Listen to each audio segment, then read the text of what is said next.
el dictamen de la Suprema, a tratar el dictamen de la Suprema Corte en base a la presentación que hicimos solicitando la inconstitucionalidad de la tasa de infraestructura y promoción del empleo. Y me gustaría en ese sentido dejar la palabra a los que saben, que son el doctor Chernello y el doctor Turner. Creo que el doctor Turner tiene un compromiso que tiene que ir temprano, así que no quiero hacerle perder mucho tiempo y que directamente vayamos a que les comenten ellos los resultados de este dictamen de parte de la Suprema Corte. Hola. Adelante, no sé si quiere César o Edgardo empezar. Si les parece, empiezo yo. Bueno, gracias, buenos días a todos. Hubo una resolución de la Corte, creo que los han informado. Básicamente, lo que dice la Corte Suprema es que hay un plazo para interponer una acción de inconstitucionalidad en forma originaria, o sea, saltarse las instancias anteriores y reclamarlo directamente en la Suprema Corte de la provincia, y que ese plazo está vencido. ¿Por qué está vencido? Porque en criterio de la Corte, esto para nosotros no es así, pero tenemos que tomarlo como definitivo, porque ya lo dijo la Corte, es suficiente la publicación que hace la municipalidad de sus ordenanzas en un boletín oficial digital de la propia municipalidad. A partir de acá, entonces lo que dijo es, recordando o señalando que la Cámara tiene legitimación para representar a sus asociados y hacer peticiones como esta de inconstitucionalidad contra ordenanzas fiscales y sobre todo tipo de normas tributarias del municipio. Entonces, señalando eso, dijo, está muy bien, pero este no es el lugar donde pueden recurrir dado el vencimiento de ese plazo, pero sí lo pueden hacer por la vía ordinaria. La vía ordinaria es un tribunal contencioso administrativo de primera instancia. En este caso, ese tribunal está en San Isidro, o sea, gracias a Dios no tiene un vínculo directo con el municipio, y si quisiéramos insistir en el planteo, porque esta vía que intentamos ya está agotada, hay que recurrir a ese tribunal contencioso administrativo. Existiría la posibilidad de plantear un recurso ante la Corte Suprema, un recurso extraordinario en la Corte Suprema de Justicia de la Nación. Nosotros creemos que no tiene ningún sentido práctico y creo que no nos conduciría a ningún lugar y solamente incrementaría los gastos. Pero en resumen, esto es lo que ocurrió.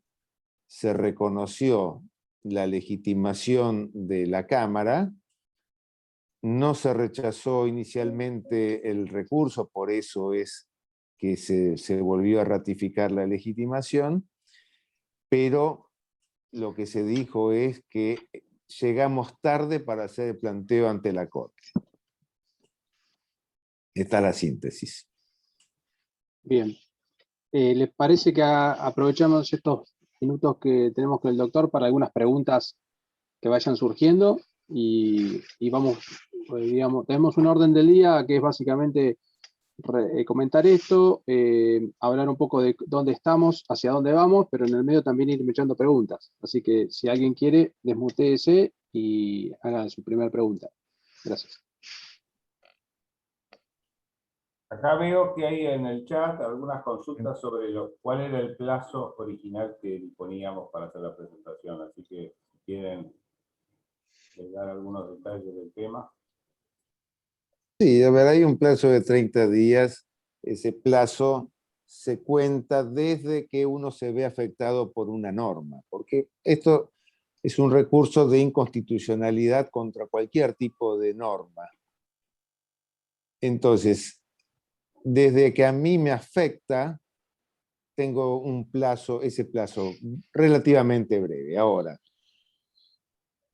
yo puedo ver que me afecta desde que tengo que pagar, o acá lo que dijo la Corte puntualmente es que la afectación se produce desde que tomo conocimiento de la existencia de la norma.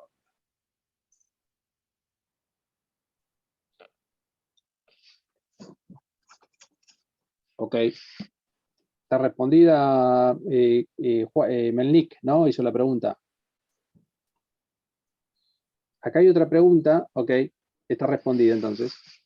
¿Está bajo análisis la presentación ante el juzgado contencioso administrativo de primera instancia o no vale la pena? Esa es la pregunta. Ese es un tema de cómo seguimos, Bueno, ¿no? sí, no sé si la pregunta es para mí. Los argumentos, la Corte en definitiva no se expidió sobre nuestros argumentos ni sobre si la norma que atacamos es constitucional o no es constitucional. Esto, de nuevo, es un tema de decisión de la Cámara o individualmente de sus asociados si van a replantear o no la cuestión en primera instancia y si lo hacen, de qué forma lo hacen. Pero bueno, creo de nuevo que no, la pregunta no es para mí.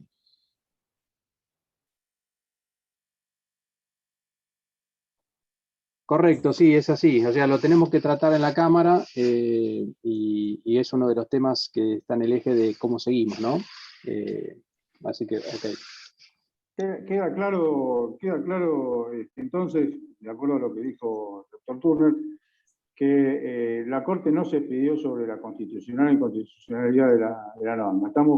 Estamos como al principio. Es decir, nosotros decimos que es inconstitucional, la municipalidad está muy cómoda, cobra la tasa y se acabó. O sea, podemos reeditar la cuestión en un juzgado de primera instancia. Es decir, la Suprema Corte dijo: señores, el camino corto estaba agotado, vayan por el camino más largo. Esa es la traducción así muy mundana de esta cuestión. Lo que se pidió sobre una cuestión formal, no sobre la cuestión de forma.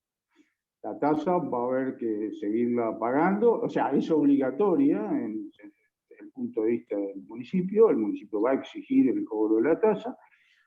Los que quieran no pagarla, bueno, no la pagarán. Los que quieran pagarla, habría que seguirla pagando bajo protesta.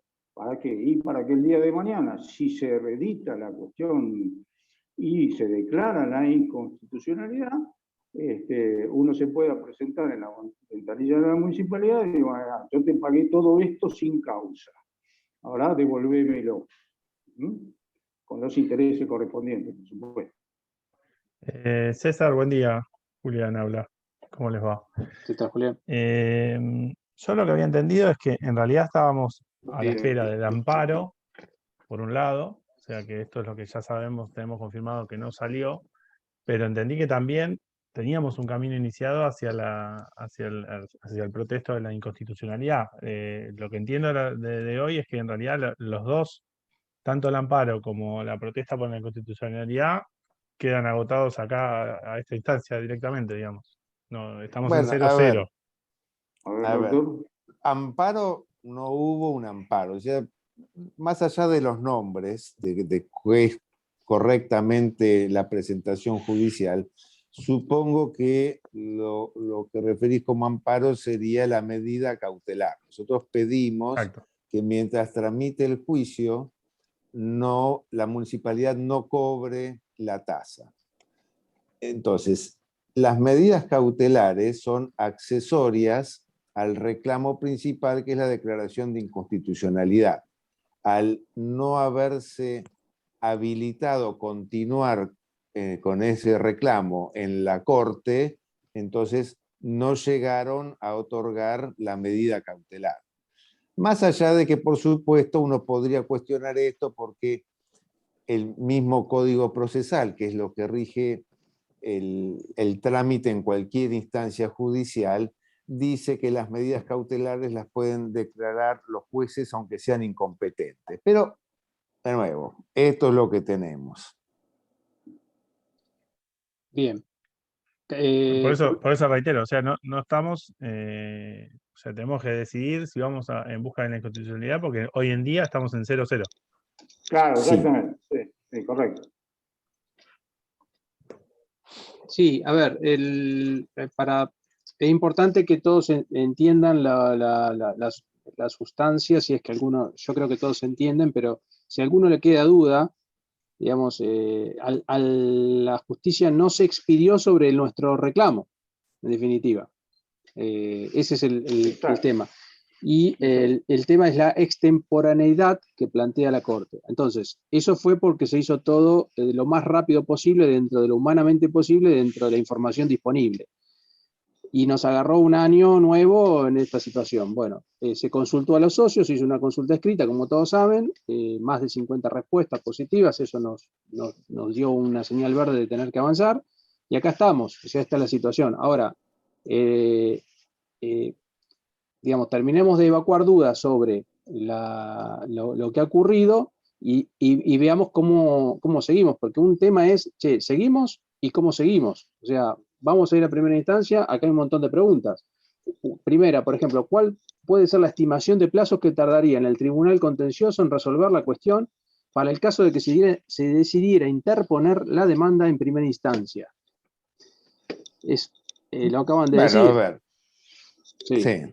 Ricardo. A ver, uno puede iniciar el juicio mañana porque más allá de incorporar argumentos que pudieran tener quienes lleven adelante la demanda, básicamente esto está hecho. Entonces, ¿cuánto dura un juicio en un tribunal contencioso administrativo? Bueno, depende de la prueba, pero digamos que razonablemente este juicio llevaría 2 años en primera instancia, lo que hay que agregar luego una instancia de apelación y eventualmente una instancia ante la Corte Suprema de la provincia y luego la Corte Suprema nacional. Esto es lo que han visto, por ejemplo, en el Diario de la Nación de ayer, que menciona el reclamo que tiene una petrolera contra el municipio de Quilmes. Correcto. O sea que no hay un tiempo preciso, no hay un tiempo exacto. No. Bien, nos quedarían unos 3-4 minutitos más al doctor Turner, que nos avisó que tiene un trámite ya definido en una entidad bancaria que tiene que retirarse. Aprovechemos a él a hacer alguna pregunta más y después nos concentramos en todo caso en el ámbito interno de la Cámara y con César presente a las acciones futuras, si les parece. ¿Alguna pregunta más para el doctor Turner? A ver, bueno, acá hay una pregunta general. ¿Nos podrán compartir la resolución de la Corte? Entiendo que sí, ningún problema, ¿no? Así que eso después la subimos y la Sí, yo compartimos. justamente te iba a preguntar eso, si ya todo el mundo tenía la sentencia dictada. No, se envió el sí. informe de resumen y ahora vamos a enviar un mail con, digamos, subido todo el dictamen, ¿no? Que son 20 y pico de carillas, una cosa así. 13 hojas. 13 carillas, ok. Así que bueno, eso está respondido. A ver, Una ¿alguna pregunta más? para Turner Sí. sería respecto a que en este caso, a diferencia de otros reclamos a las municipalidades donde las tasas o el tipo, o sea, esta duplicación de tasa tan clara, donde están cobrando por un lado la tasa de seguridad y higiene y por el otro lado esta tasa, y que encima tiene bases muy similares y montos inclusive peor para el caso de la nueva. Eso a nivel otros juicios a las municipalidades, ¿nos juega a favor y en qué medida? Bueno, esta es una tasa novedosa, digamos, porque aun cuando la base imponible coincide sustancialmente con la forma de computar ingresos brutos, acá, bueno, aparentemente esto es un ingreso para fomentar el empleo y mejorar la infraestructura, o sea que cada caso es distinto. Siempre hay una cuestión de fondo que es cuáles son las potestades tributarias de los municipios. En ese sentido, los precedentes que hay nos iría bien, porque a nivel nacional hay citado en el reclamo que hemos hecho una cantidad de antecedentes donde claramente la Corte Suprema Nacional dijo que los municipios no podían imponer impuestos, y después, bueno, qué sé yo, están las presiones que puedan hacer políticamente los intendentes y aún la misma provincia para demorar las resoluciones. Pero en cuanto a antecedentes, concretamente nos iría bien. Lo digo Ok. más que nada por el tema de la contraprestación que dentro de todo en seguridad y higiene siempre estuvo discutida, pero existe una base, pero acá ni siquiera hay una contraprestación. O sea, estás hablando de un Sí. fondo. En realidad, ¿Cuál sería la contraprestación del servicio en sí, un sí. Lo que apoyo? pasa es que No también entiendo. cuando uno tiene una tasa que es real y el servicio, concretamente en seguridad e higiene, tiene que prestarse real o potencialmente, el servicio es el mismo con independencia de la facturación, con lo cual tampoco tiene mucho sustento. Pero todo es discutible. Correcto. Gracias. Bueno, hay que, a ver, lo sustancial para repasar, para resumir, y lo liberamos al doctor, es que la Suprema Corte no se expidió sobre este tema que recién estaba hablando Melnik, que es el tema de la contraprestación, la inconstitucionalidad y demás, con lo cual hay que tomar decisión a nivel Cámara qué otro camino se sigue de ahora en más. Lo liberamos al doctor Turner y seguimos respondiendo a las preguntas. Y se queda el doctor Cernelo, digamos, para seguir evacuando consultas técnicas. Así que bueno, muchas gracias, doctor. Bueno, muchas gracias y que tengan buen día. Estamos al habla, gracias. Chao, Hasta luego. buen día. Bueno, una pregunta de orden práctico que hay acá en el chat es si los que decidieron no pagar hasta entonces ahora deben pagar la tasa. La respuesta es sí. La tasa desde el punto de vista, contesto yo, perdón. Dale. La tasa, se dijo desde un principio, la tasa es para el municipio obligatoria. Por eso mandó las intimaciones que mandó para que todo el mundo se alinee con esa obligatoriedad. Aquellos que decidieron no pagar, es una decisión muy legítima y pueden o no presentar, o podían o no presentar un descargo, una explicación de por qué no pagaban. Que bien puede ser el cuerpo de la acción de inconstitucionalidad que se presentó ante la Suprema Corte. Ahora, aquellos otros que decidieron pagar, podían hacerlo lisa y llanamente, te pago, o podían hacerlo bajo protesto, para prevalerse el día de mañana de que se declarara la inconstitucionalidad y poder repetir más cómodamente los pagos hechos sin causa. Entonces, la pregunta, ¿cuál era? ¿Tienen que pagar? Y bueno, siempre tuvieron que pagar desde el punto de vista de la municipalidad. Correcto. No sé si, a ver, si la persona que hizo la consulta quiere tomar el micrófono y evacuar alguna duda más, o quedó respondida hasta ahí. Siéntanse libres de liberarse y hablar, no hay problema. Después, o sea, una pregunta acá de Irene. O sea, las chances de éxito son buenas, pero los plazos inestimables. Mínimo 4 o 5 años. Eso es lo que se estaba hablando en la pregunta anterior.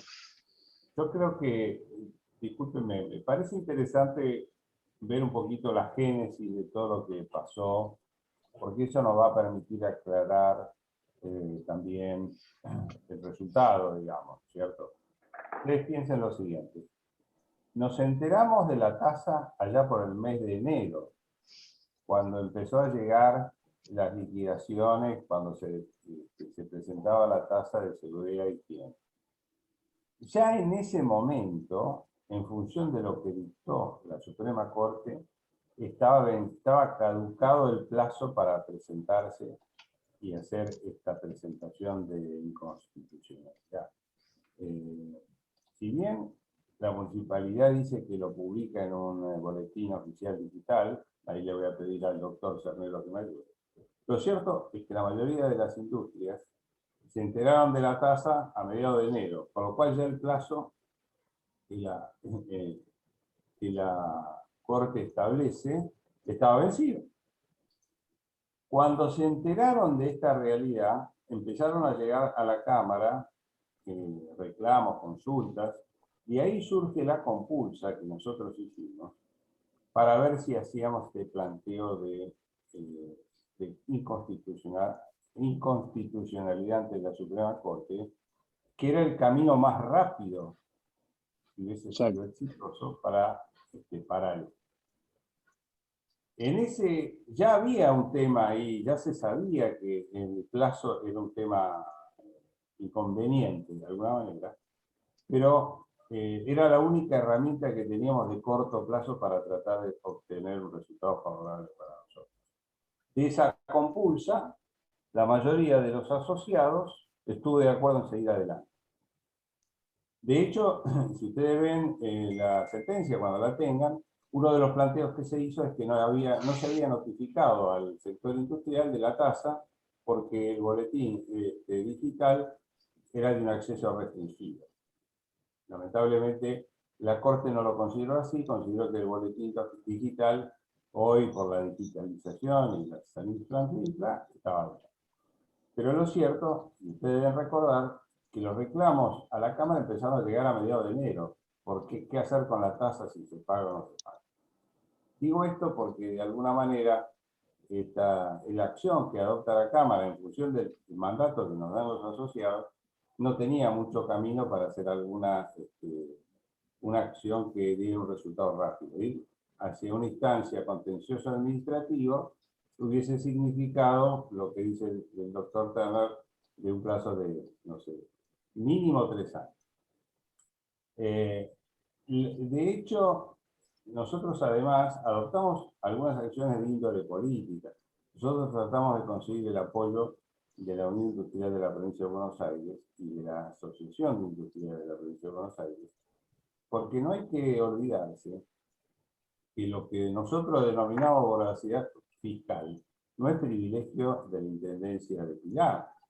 Y un poco la preocupación de todo el sector industrial de la provincia es que si esto tuviese éxito, se empezaba a difundir en el resto de los municipios. Así que realmente la acción que nosotros iniciamos tiene un simbolismo, por llamarlo de alguna manera. ¿Por qué?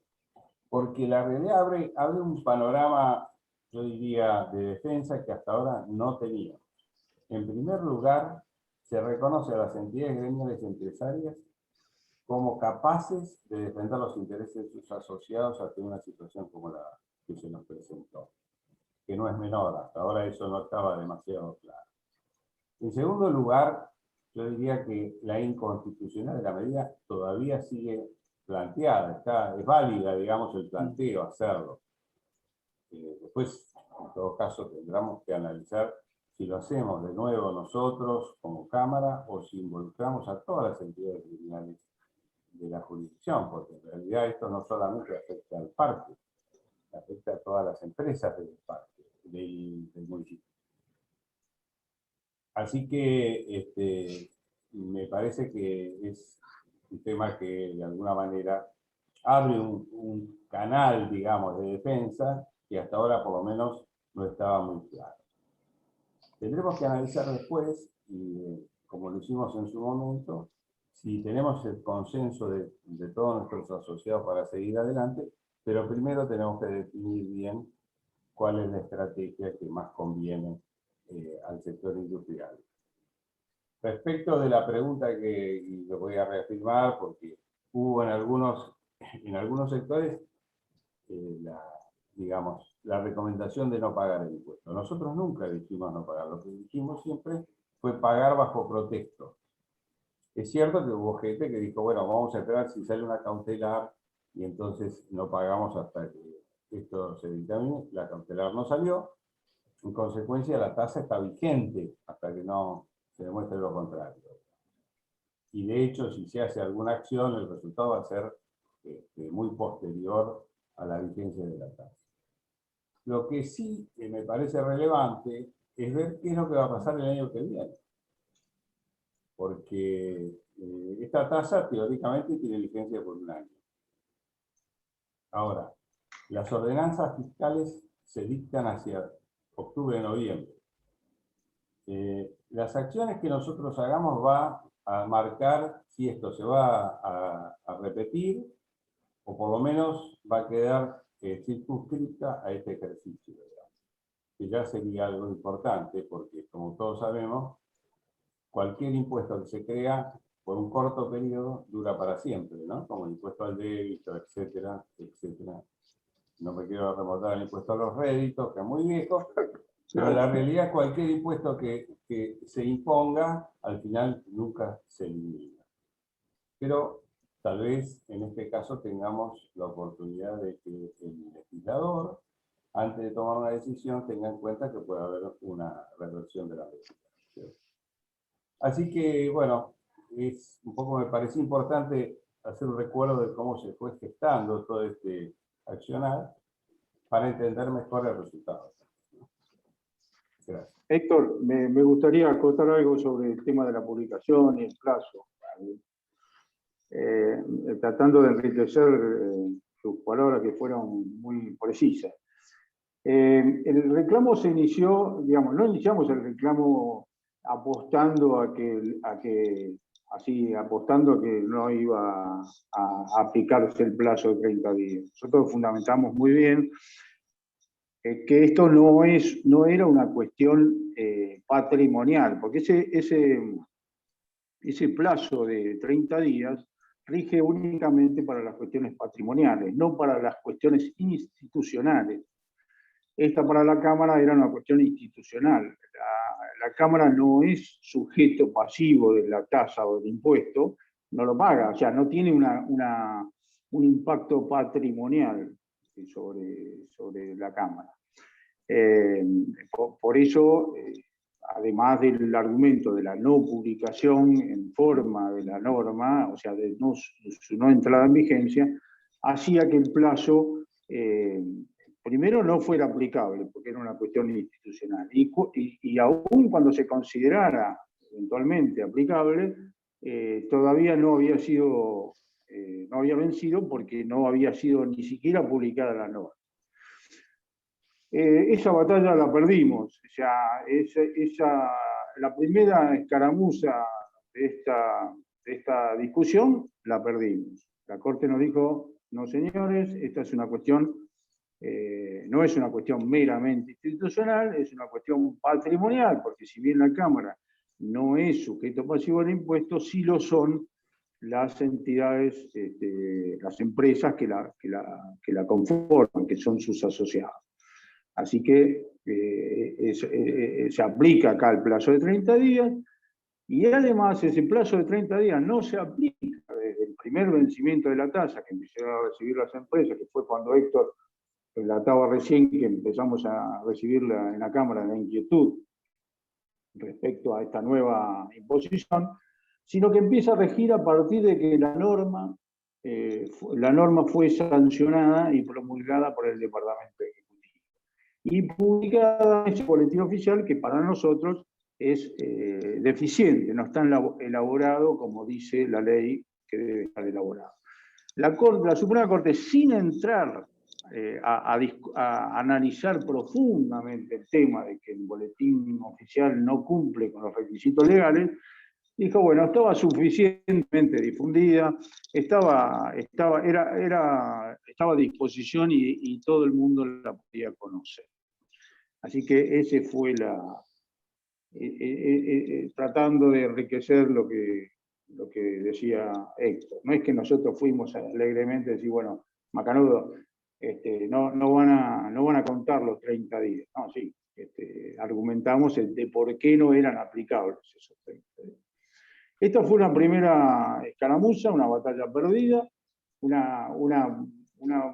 por suerte una batalla que duró muy poco tiempo. Ustedes piensen que en 2 meses tuvimos la definición de esta primera partida, y bueno, ahora nos queda decidir si reiteramos el planteo de inconstitucionalidad en la justicia ordinaria, además de hacer otras varias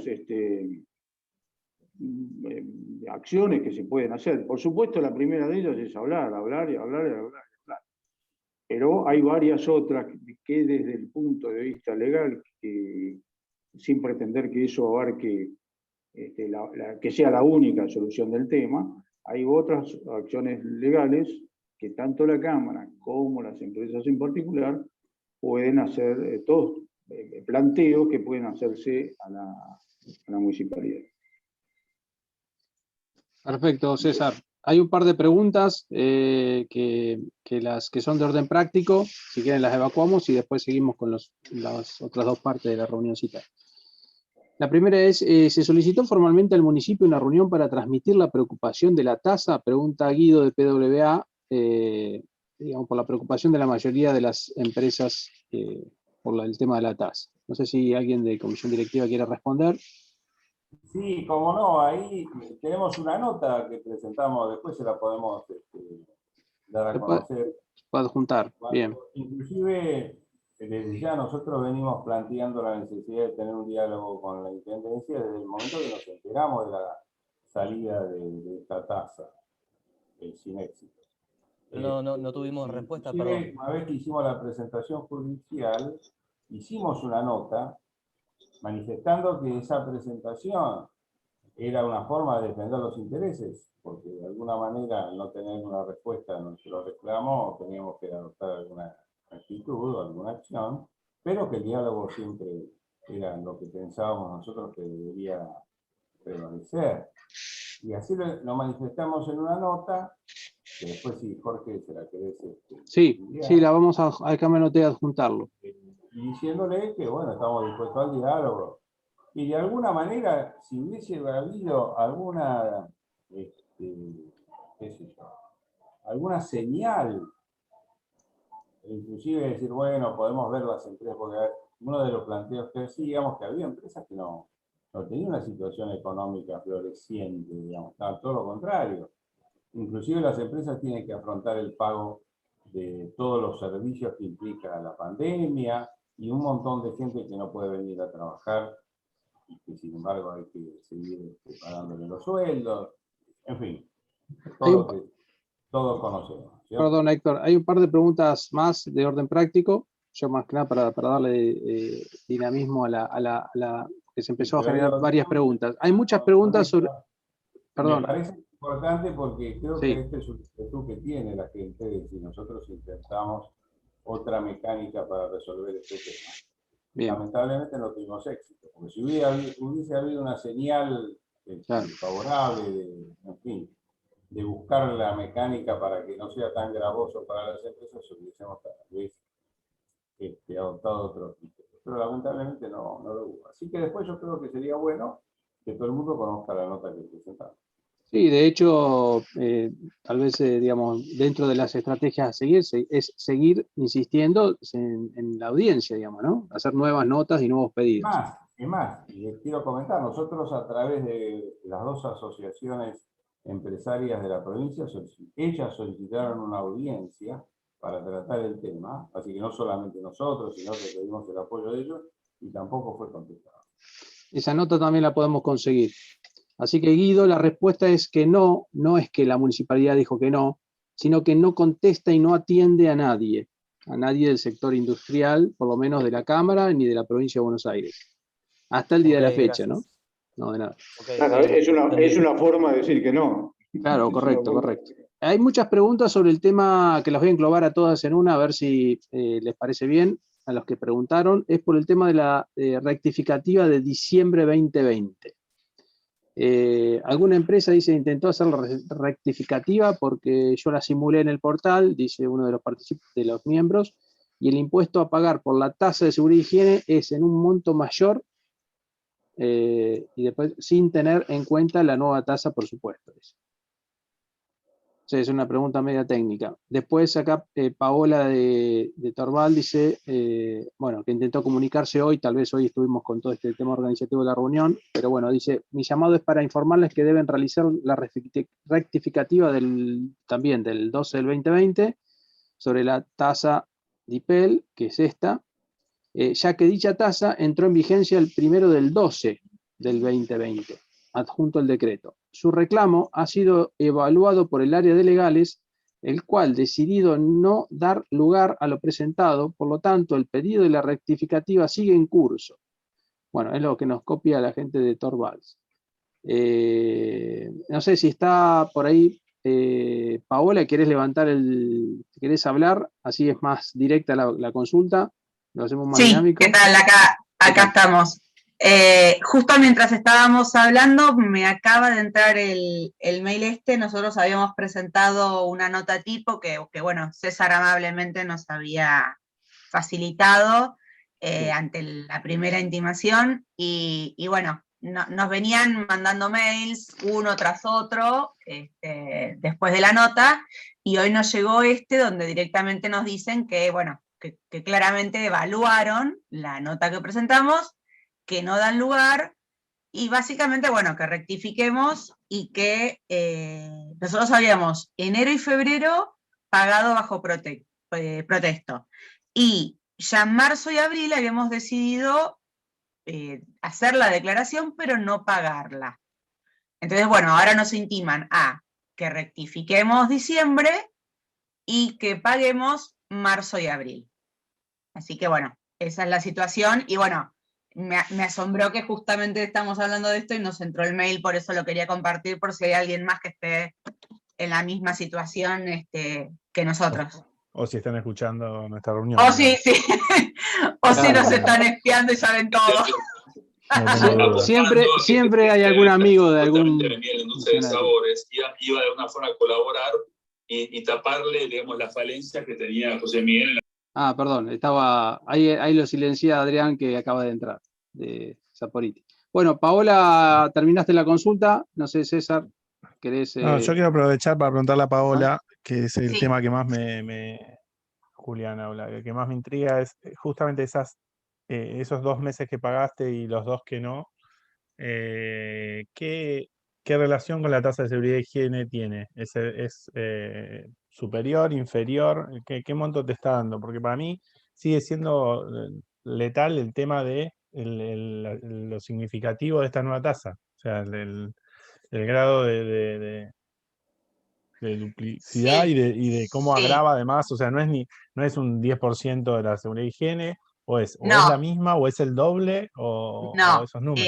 No sé qué te da. Mira, nosotros jugamos con una serie de variables, y una de las cosas fundamentales, claro, sí. Una de las cosas fundamentales es la cantidad de personal que vos tengas trabajando dentro del partido. Cuando vos haces la primera declaración, depende de la cantidad de gente que vos tenés trabajando con domicilio en Pilar, eso te cambia significativamente el valor de la tasa. Y los metros cuadrados también, digamos. Sí, los metros cuadrados, sí. Bueno, ahí también tenemos un problema, porque nos están pidiendo que rectifiquemos los metros cuadrados. Igual yo tengo una diferencia, creo que de 2, 3, 4 metros cuadrados. Nada. Y sí, nada, la verdad que contra lo que dice ¿cómo se dice? La habilitación municipal, que creo que fue un error del estudio contable, es mínima la diferencia, pero bueno, también nos piden que rectifiquemos enero y febrero, que no creo que nos vaya a dar mucha diferencia, pero me parece que una de las variables muy grandes es esa, la cantidad de personal con domicilio en Pilar. Porque nosotros cuando hicimos las pruebas... Es un gran dato que ya te están mirando el detalle, digamos, porque para mí ese es el otro dato que tenemos que tener todos en cuenta, porque en sí nos estamos encerrando solos con las declaraciones, más allá de que paguemos o no estemos pagando, porque tiene 3, 4 parámetros muy fáciles de controlar,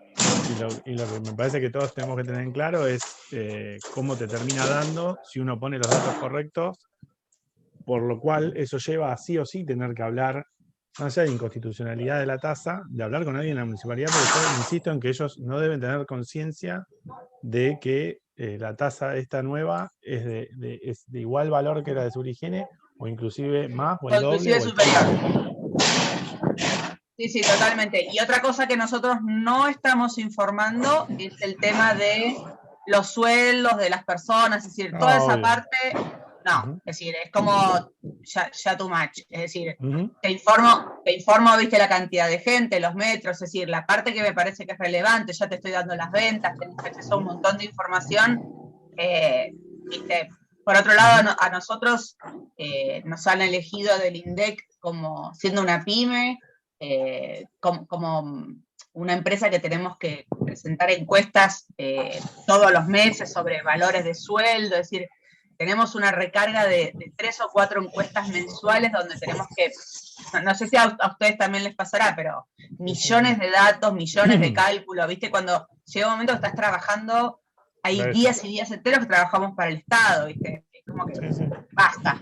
Pero para concluir, de los 2 meses que pagaste, Sí. ¿qué porcentaje? Era más misma? o menos un entre 25 y 28% de la tasa de seguridad y higiene. Ah, re poco, ¿no? A mí me da 6 veces más. Eso es lo que me mata. Fíjate el tema del domicilio de la gente. Sí, lo he puesto, lo he probado, pero ya con los metros, los metros cuadrados es un montón. Claro, por ahí, sí. Cuando habíamos hecho la encuesta preliminar, a la mayoría de las empresas daba entre un 20 y un 30%. Claro. De las empresas que habíamos, digamos, consultado, ese era el ratio más o menos que daba. Sí, por eso a mí ese ratio no me cerró nunca desde el principio, lo probé de todas las maneras y son tantos los metros cuadrados libres que tiene que se te va 6 veces más. Claro, por eso, para mí lo que está influyendo ahí es el tema de los metros cuadrados. Por eso digo, sí, por más que ponga que todos los empleados viven en Pilar, por más que le ponga todo, el tema de los metros cuadrados y los metros cuadrados libres sobre todo. Sí, te complica. Bueno, y aclaro otra cosa más. Nosotros, como las primeras presentaciones no sabíamos o no interpretamos debidamente, pensamos que era sobre metros donde vos tenías la actividad. Y nosotros pusimos los metros sobre donde tenemos la actividad. Y nos llegó una intimación, como bueno, lo mismo le habrá llegado a Paola, donde detectaban inconsistencias en lo declarado. Yo tengo tres números de tres habilitaciones de seguridad y higiene. En las otras dos, donde los 2 metros no incidían y fueron declarados correctamente, no me llegó nada. En la que declaré mal, que me pasa lo mismo que a vos, que tengo muchos metros libres, me llegó la inconsistencia. Así que controles sobre eso hay. Claro, eso Buen lo día, verá, por eso. buen día. Emilio Dica acá. Quería comentarle, justo ayer yo fui a pagar y coincido con, no me acuerdo quién estaba hablando, a nosotros más o menos el 30% de la tasa de seguridad y higiene, y si te sirve, nosotros tenemos 8.000 metros cubiertos y 30.000 metros cuadrados en total. No sé si más o menos te sirve, para que tengas una idea. O sea, le estás poniendo los libres, claro, le estás poniendo que tenés 8.000 ocupados y los 7.000 que dijiste y 30.000 libres. Sí. Y así no, 30.000 en total, tenemos 21.000 libres. Sí. Claro, y así todo te deja en... Sí, el 30%. Sí, el 30%. Perdón, uno de los temas que si hubiésemos tenido en algún momento un diálogo era corregir la distorsión, porque en realidad parecía que no se correspondía aplicar la tasa sobre los predios, sino sobre el sector que se dedica al área productiva.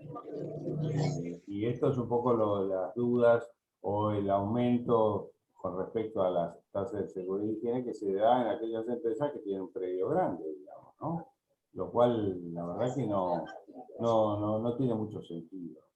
Y era una de las planteas para hacer si hubiese habido diálogo para corregir en la polinómica esta que determina la tasa.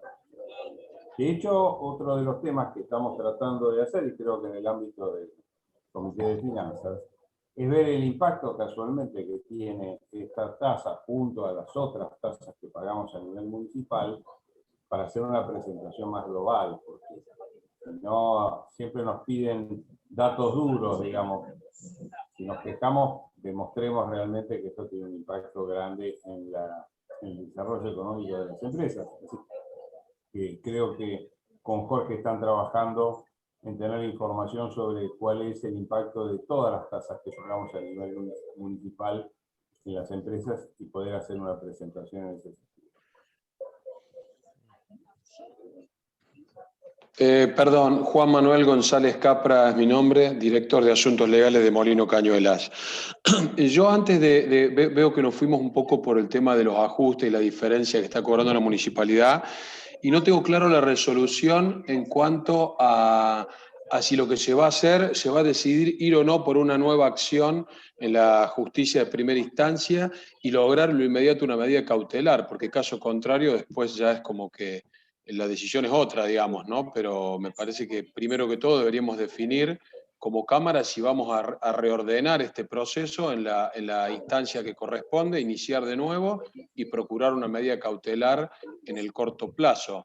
Porque una de las cosas que escuché cuando bien explicaban los doctores que llevan la causa, explicaban del tiempo que va a durar esta demanda, me parece que faltó aclarar que la medida cautelar que pueda suspender cualquier ejecución, eso no va a demorar tanto tiempo, para sí o para no, es algo que se resuelve relativamente rápido, digamos, algo en algunos meses, por decirlo de alguna manera, en un mes, 2 meses, ¿no? Entonces me gustaría saber qué se va a hacer en relación a la acción, si se va a reencauzar o se va a dejar como está y que cada empresa hace lo que le parezca.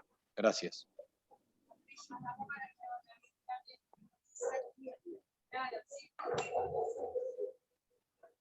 ¿Contesto yo, Héctor? Sobre todo sobre el tema de la cautelar, digamos, ¿cuáles son los plazos? No, el colega obviamente sabe de lo que habla, sabe muy bien de lo que habla. El tema es que estábamos teniendo la idea era esta primera reunión informativa para comentarles a ustedes qué es lo que había pasado hasta ahora, y la idea es, corregime si me equivoco, Héctor o Jorge, es dirigirle a las empresas una encuesta a ver si están dispuestas, cuál es la decisión, así como se hizo al principio para promover la acción originaria, hacer una nueva encuesta para ver si se sigue adelante o no con un planteo en la instancia ordinaria, colega. Así que en breve va a salir esa Está bien, César, pero desde que estamos en la reunión ya no me quedó claro que podía haber una cautelar en primera instancia, que es lo que dijo ahora muy claro el de Molinos. Eso no había quedado claro, digamos. Que podía haber una cautelar en primera instancia. Sí, eso perdón por la omisión, pero la idea es, bueno, por eso, como siempre estuvimos hablando de hacer el mismo planteo en la instancia ordinaria, el mismo planteo, ahora el planteo que se hizo y salió mal, contenía un pedido de medida cautelar. Perdón por la omisión o por la no aclaración. Pero sí, la idea es ir a primera instancia tratando de obtener una medida cautelar.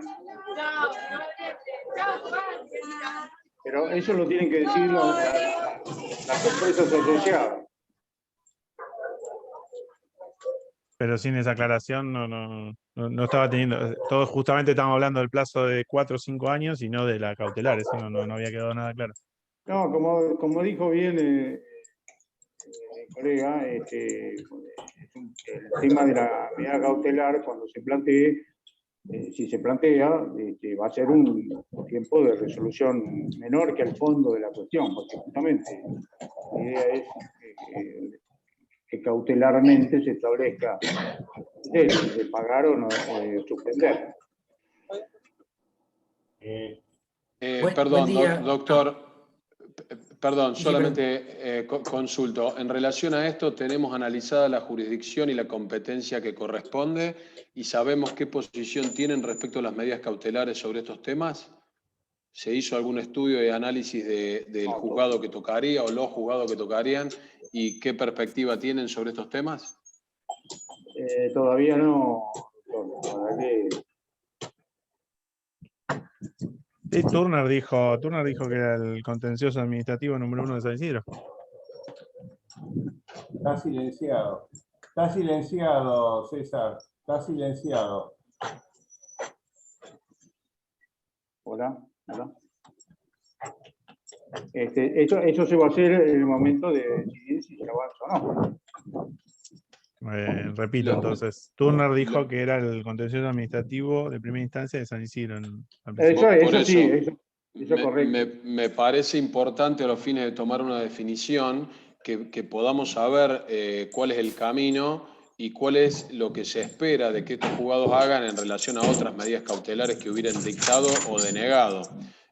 Tanto sea ahí como en la Cámara y demás, como para saber la ruta. Entonces uno ya con eso puede saber si en los próximos meses va a contar con una cautelar o no. Por supuesto que nada es seguro, pero por lo menos podemos tener un panorama de lo que podría eventualmente ocurrir.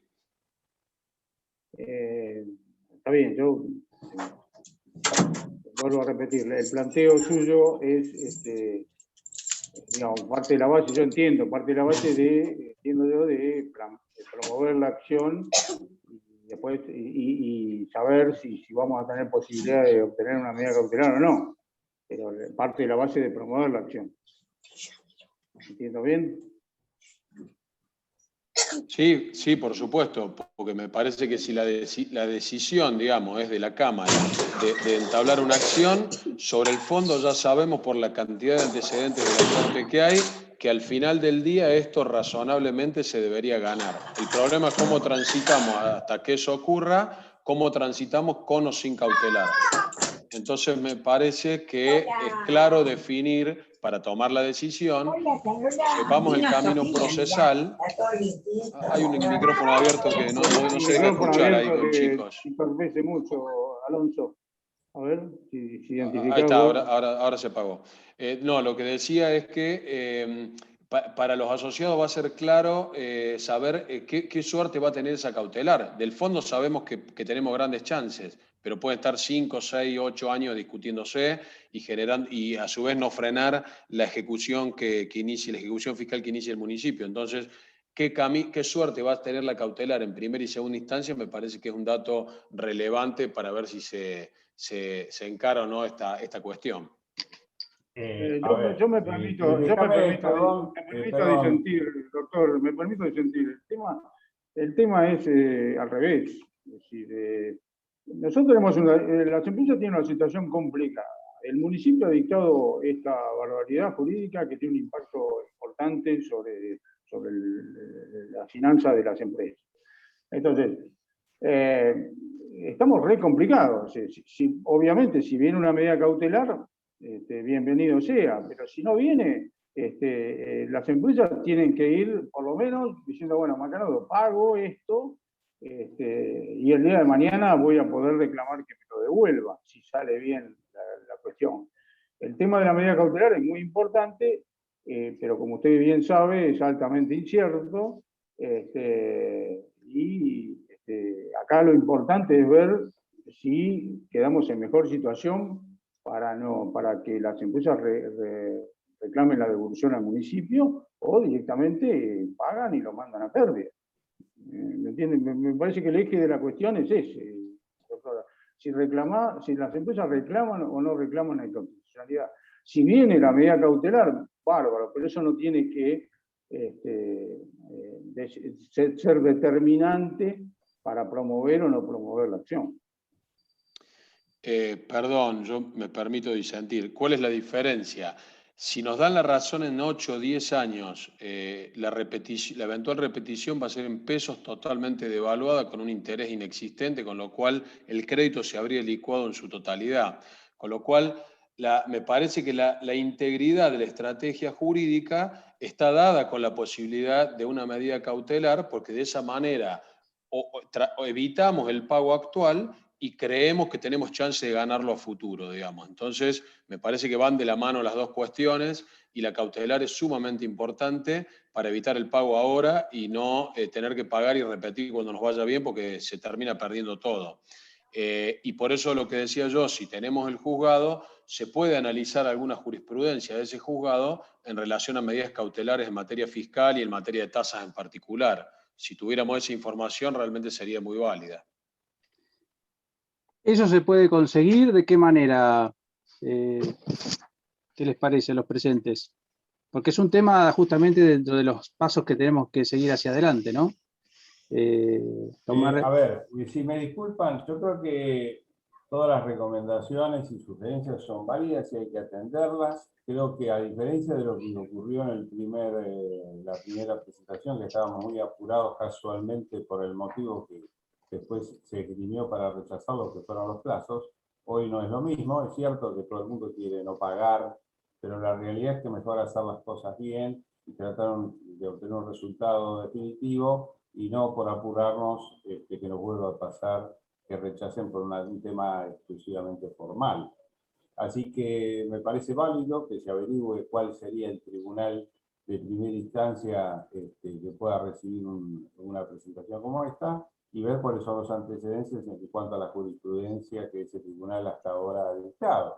Así que me parece válida la recomendación y tomarlo. Lo que quiero señalar también, que a diferencia de lo que ocurrió la primera vez, donde fue solamente la Cámara del Parque a iniciar esta acción, es cierto que esto afecta a toda la industria de la jurisdicción. Entonces, en esta segunda instancia, con este segundo accionar, si decidimos entre todos, como lo hicimos la primera vez, hacerlo, realmente nos gustaría que nos acompañen las otras industrias de la jurisdicción, ¿cierto? Pues si no, parece que esto fuera un problema exclusivo del parque. Y la realidad es que la tasa afecta a todas las industrias de Pilar. Así que, digamos, hay aspectos que tienen que ver con lo jurídico y hay aspectos que tienen que ver con la política de la empresaria, que en este caso no deberíamos estar de lado. Correcto. Bueno, ¿les parece entonces que hagamos estas primeras averiguaciones, interactuemos con las otras cámaras y uniones industriales de la provincia que también están al tanto de toda esta situación y planteemos una mesa objetiva, digamos, específicamente enfocado a un eje de trabajo que es el eje de la acción jurídica, ¿no? Independientemente de lo que también se planteó antes, que es el camino de volver a solicitar una audiencia, seguir tratando de establecer el diálogo y, sobre todo, empezar a hacer ¿cómo que se llama? Un timeline. O sea, si en octubre de este año definen todo lo que va a pasar en el 2022, arranquemos hoy, 2 de junio, tenemos junio, julio, agosto, septiembre, 4 meses para trabajar. Así que, bueno, conformemos una mesa de trabajo específica para esto, si les parece. Una submesa de tema jurídico, que sería uno de los ejes a trabajar. En comisión directiva y interactuando también con los otros actores del distrito. Porque la estrategia jurídica sería esa, ir todos juntos para plantear esto en San Isidro. En la medida que se analice que es procedente, ¿no? ¿Estamos de acuerdo? ¿Puedo hacer una consulta? Claudio Hernández de Casasco habla. Sí, Claudio, adelante. Sí, yo lo veo bien. Mi duda es al revés. ¿Qué sería? Lo pregunté en el chat y el doctor que lo dejó como a cargo de la Cámara o de los miembros de la Cámara analizarlo. Digo, viéndolo desde lo negativa, ¿cuál sería lo malo o qué sería lo que no camina yendo al lado de San Isidro? Porque digo, si tomamos la decisión de ir a Corte Suprema, hacer el camino corto, de presentarnos, de armar un escrito con todos los argumentos jurídicos, con la solidez que ello corresponde, porque hay que ir a la Corte y hay que mostrarse sólidos con la situación, no se puede ir endeble. Y creo que solteamos el escollo más importante que había para mí, por lo menos de lo que yo entiendo, si bien soy contador y no soy abogado, digamos, el hecho de estar vinculado a los impuestos, por ahí uno empieza a aprender cosas jurídicas. Veo que sorteamos el escollo de la representatividad, que para mí era una de las cosas que más duda me causaba. Muchas veces las cámaras han ido a la Corte o a juzgados y se le ha cuestionado la representatividad diciendo que debido a que no son quienes deberían aguantar el impuesto o la tasa, en este caso el tributo, no tienen representatividad y tiene que ir cada uno de los sujetos. Si bien la Corte, por suerte, no lo cuestionó en principio y se dedicó a atacar otro argumento que era el tiempo, parecería que por default, de alguna manera, aceptó la representatividad, y eso parece ser una buena señal. ¿Cuál sería la negativa o la parte mala de ir a San Isidro con argumentos similares e incluso, si se quiere, estar refrendando todo lo mismo, diciendo, vuelvo a insistir, y necesito la cautelar por esto y por aquello? O sea, ¿qué es económico? Económico me refiero a nivel de cuestión de pagar honorarios de abogado o tasa de justicia. ¿Cuál sería la mala noticia de que vamos a San Isidro y qué? ¿Se entiende la pregunta? Correcto, Sí, clarísimo. se entiende, Claudio. Como dijo Héctor al principio, eso fue uno de el tema de la legitimación de la Cámara, fue un éxito importante de esta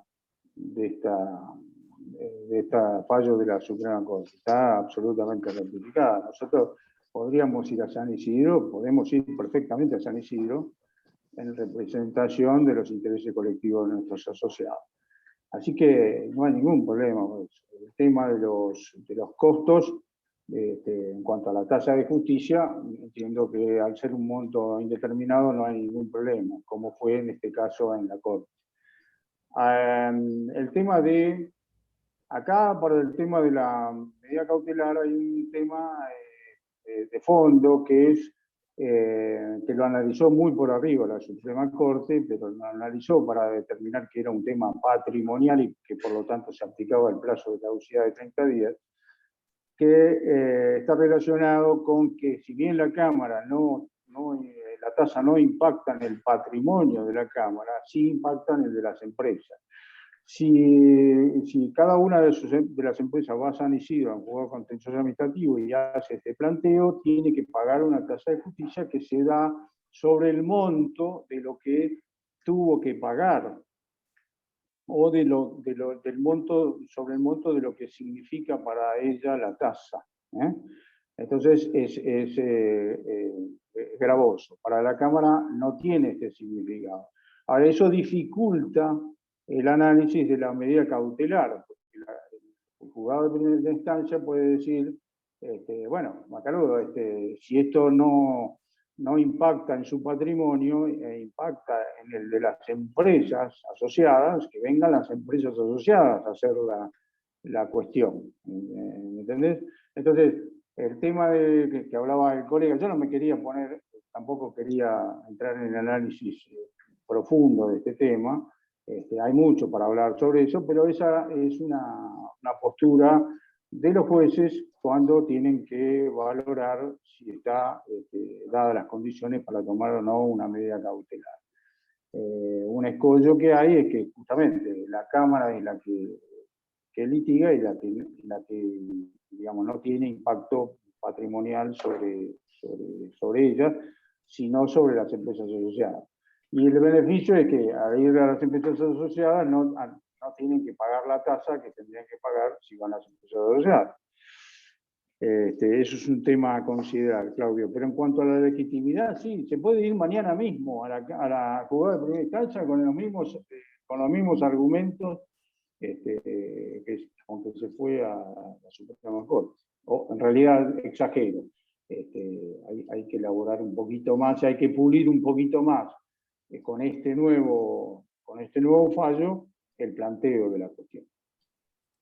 Perfecto, por eso, si la Corte también podría haber planteado lo mismo, estamos haciendo escenarios hipotéticos que no existieron, pero la Corte también podría haber dicho lo mismo. Sobre la medida cautelar, la dejo pasar porque están viniendo ustedes que no son los afectados en forma directa, y los afectados son las empresas, esa la corro, la dejo pasar y puedo avanzar analizando el fondo de la cuestión y hubiéramos acortado el camino también, ¿no? Pero no se dio. Bueno, pero también podría habernos respondido lo mismo, decir, no, ustedes no son los afectados patrimoniales, por lo tanto no les doy la cautelar. Ese es el contenido político, digamos, de los fallos. Y además, de hecho, si ahora vos vas a tener posibilidad de leerlo, hay un pasaje del fallo donde justamente analiza eso. Dice, la Cámara, ¿cómo me dicen que no es patrimonial si ustedes vinieron a argumentar que les diera una medida cautelar para que las empresas no pagaran? Entonces, perfecto. Eso fue analizado. Perdóname, César, hay otro tema que es importante señalar, que en la sentencia hubo dos empresas de la jurisdicción que manifestaron su rechazo a la presentación que hizo la Cámara. Por eso un poco también buscar el consenso de otras entidades gremiales, porque podría esgrimirse que esto es una situación que no es para todos igual, y entonces con ese criterio rechazarlo. Cuando vean la sentencia va a ver que hay dos empresas que se presentaron ante la Suprema Corte diciendo que ellos no estaban de acuerdo con la presentación. Eso tampoco ayuda, digamos, ¿no? Totalmente. Por eso buscar el consenso y por eso no apurarnos tanto, porque eso se podría esgrimir como que esto es una situación particular de algunas empresas del parque. Y eso, digamos, Sí, no ayudaría a la es decisión. importante, va a ser importante en ese sentido, Héctor, que no haya más no adhesiones como la que hubo de Transclor y de British American Tobacco, no la quería mencionar, pero es pública la mención porque están en el fallo de la Suprema Corte. Pues va a ser importante saber quiénes, por eso lo de la consulta es importante, el relevamiento que vamos a hacer. ¿Qué empresas han pagado bajo protesta?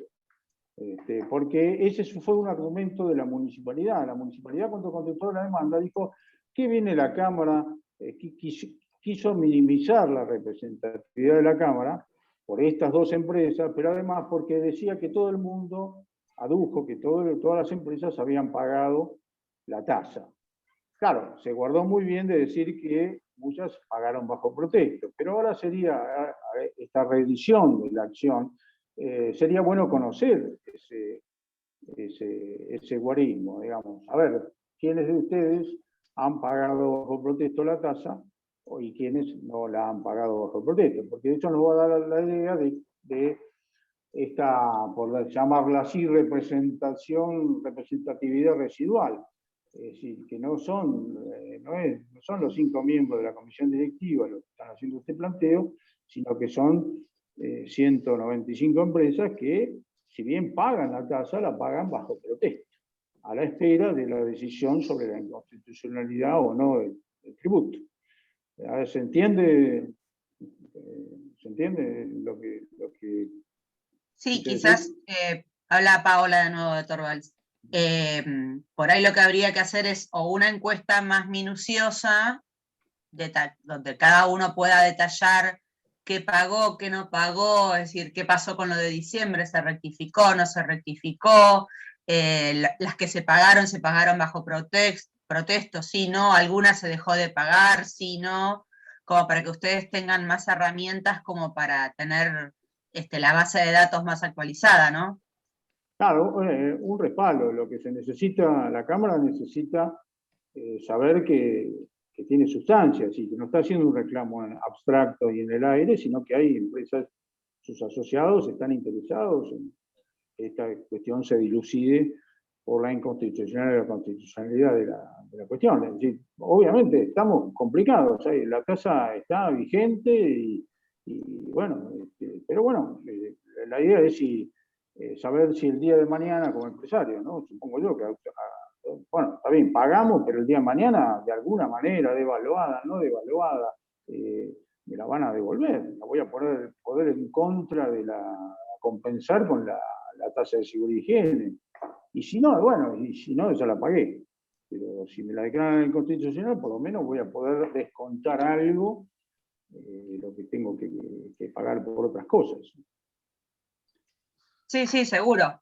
Ya sabemos que en caso de que esto se termine en 4 o 5 años va a salir para poco y nada, pero bueno, sí, digamos, si no queda otra que pagarlo, bueno. Yo confío en que va a estar antes la resolución, pero además no nos olvidemos que el municipio sí va a estar devaluado, sí, no son dólares. No, tal cual. Pero bueno, el municipio se guarda muy bien de decir, de cobrar los intereses sobre las deudas. Bueno, eso mismo va a tener que pagar sobre lo que él debe. Está dicho expresamente en la ordenanza fiscal. Vamos a seguir, si les parece, a ver, ahora vamos a desmenuzar todo este rico intercambio. El objetivo principal era trasladarle que hablen los abogados sobre el tema de cómo fue la resolución y por qué. Salió, entre paréntesis chiquito, permítanme comentarles que salió en los medios el mismo día o el día siguiente una nota en un diario de Pilar que se llama Pilar a Diario, bastante tergiversada la información, diciendo que la justicia había determinado que era constitucional la tasa que cobraba el intendente de Pilar, etcétera, etcétera.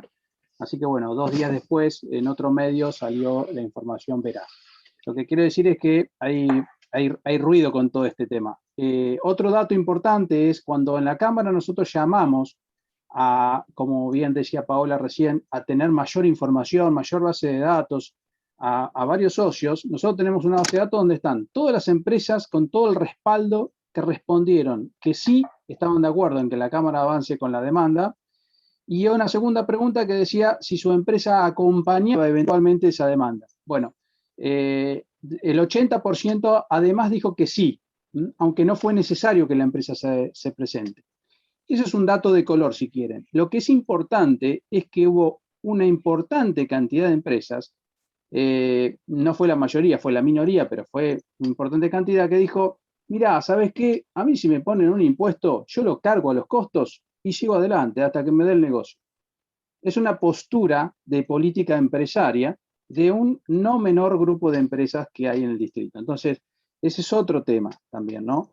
Digamos, no es un tema fácil, digamos, ¿no? El tema jurídico, yo no soy el especialista, acá están los abogados, pero es un camino que hay que, por otro lado, las empresas cuando recibieron el llamado del municipio, le dijeron, hasta donde nosotros sabemos en algunos casos, sí, la verdad que nosotros estamos de acuerdo con lo que está haciendo la Cámara, lo plasmamos por escrito, están los correos electrónicos, y además la pregunta hacia el funcionario municipal que llamó fue, y discúlpame, ¿no tengo yo derecho a reclamar por algo que me parece que no es justo? Ya además de todo lo que te estoy pagando, que me crees un nuevo impuesto.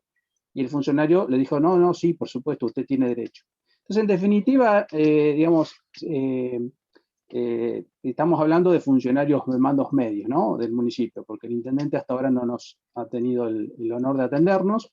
Bueno, vamos a seguir insistiendo por esa vía. Pero para redondear, o sea, hay mucho trabajo para hacer. Lo que tiene que haber es también pensar en que esto va más allá de la Cámara del Parque. O sea, las empresas del distrito de Pilar también nos han llamado, empresas fuera del parque, viendo ver cómo estábamos trabajando, qué se estaba haciendo. Y puntualmente con lo que nos plantea la gente de Molinos, bueno, Molinos es una empresa que, digamos, una empresa grande, ha planteado en esta reunión el tema de, digamos, de saber estadísticamente si el juzgado de San Isidro resuelve a favor estos casos. Hay que trabajar, hay que subirse a la Cámara y trabajar, digamos, crear un comité específico de estos temas y trabajar, porque si no, se hace, digamos, muy voluminoso el tema de todos los datos que hay que llevar adelante. Así que vamos a seguir haciéndolo con toda la energía. Este es un espacio de finanzas, más que nada. Yo les quiero comentar ahora, hay que pagar los costos o las costas, creo que dicen los abogados, de esto, que son unos 180.000 pesos. Bueno, hay que volver a prorratearlo y volver a cobrarlo, así que se va a tener que emitir por la indicación de nuestro contador, una cuotita adicional más para pagar estas costas, pero es un dato de color si se quiere, pero un dato importante. Y finalmente, bueno, estamos ya a 1 hora y pico de reunión. Dejar de nuevo abierto el micrófono para preguntas que haya adicionales y bueno, y los vamos a mantener informados permanentemente sobre todas las, digamos, nuevos pedidos de audiencia, estrategia y reunión con los organismos de la provincia, y bueno, y sobre todo trabajar para que en el 2022 se morigere un poco el tema de la carga fiscal, ¿no? Porque con toda una serie de argumentos, y termino con esto diciendo que ya empezamos a elaborar una estadística de todo lo que se está pagando en el municipio de Pilar, o que se viene pagando. Un dato de color, una empresa del parque nos pasó lo que pagó desde diciembre hasta mayo de la tasa de ABL, que es la de servicios generales, y desde diciembre hasta ahora el incremento fue del 29%. O sea, estamos hablando de un nuevo impuesto, seguridad y higiene, que es un fangote, y tasa de servicios generales ya aumentó un 29%, y estamos a 5 meses. Entonces, el incremento por inflación de las tasas es todo un tema.